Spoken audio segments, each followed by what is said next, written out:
Hey all, here are OS Reviews. Today we're taking a closer look at the Haylou W1. These are a pair of true wireless buds that sell for under $40, so they're relatively affordable, and Haylou is a ecosystem sub-brand of Xiaomi, and they make a lot of smartphones and smart home products that have been very popular, good quality but also solid value. In fact, from Haylou, we checked out just another pair of buds the other day called the Mori Pods. That definitely has some resemblance to the Apple AirPods, but also have solid audio performance, and actually these new W1s are very similar to these Mori Pods in terms of they both use the same Qualcomm 3040 chipset, which supports aptX adaptive. It's usually a higher end flagship grade chipset, which allows it to switch into low latency mode automatically if you have a supported Qualcomm powered smartphone. So when you're gaming, it will do that for you by decreasing the lag, but also if you're just listening to music, it will try to get you the highest resolution. What's different though is the Mori Pods had a half-open shape, again like the AirPods, which means that they're very comfortable, but they're also not super noise isolating as a result.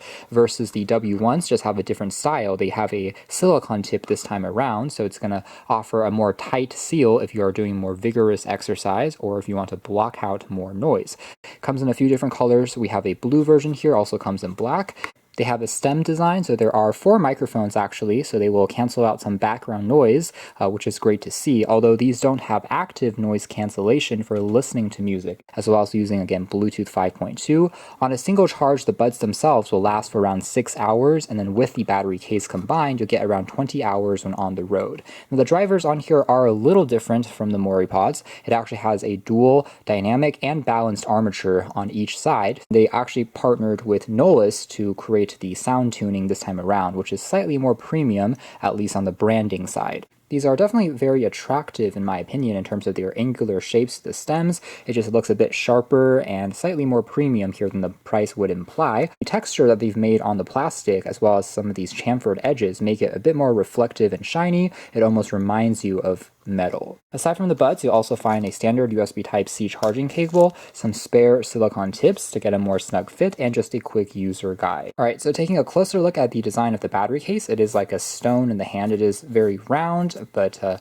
feels quite solid. Here's a quick contrast with the aforementioned Mori Pods, which definitely have a more angular shape to them. Also a look next to the popular Redmi AirDots, which also have slightly more squared off edges, as you can see there. Finally, something like the Apple AirPods, so you get the idea. These are pretty compact, so easy to put into pockets. We have just the Type-C port there for charging. Now we can open up the battery case here, and there are some LED status lights on the bottom section of the case, a little bit more easy to see in the dark, that will tell you basically the percentage approximately remaining. So the buds will begin to pair and connect with your phone just by opening the lid, which is pretty convenient. There's some branding specs on the inside of the casing, and then they're held into place magnetically, so very easy to pop in to quickly charge it up, and they won't fall loose either. Taking a closer look at the design of the buds themselves, so we can see that again they have a overall lightweight feel to them since they are made out of plastic. The stem area here again is touch sensitive and was pretty responsive to my taps during testing, although I have to say that in terms of the controls,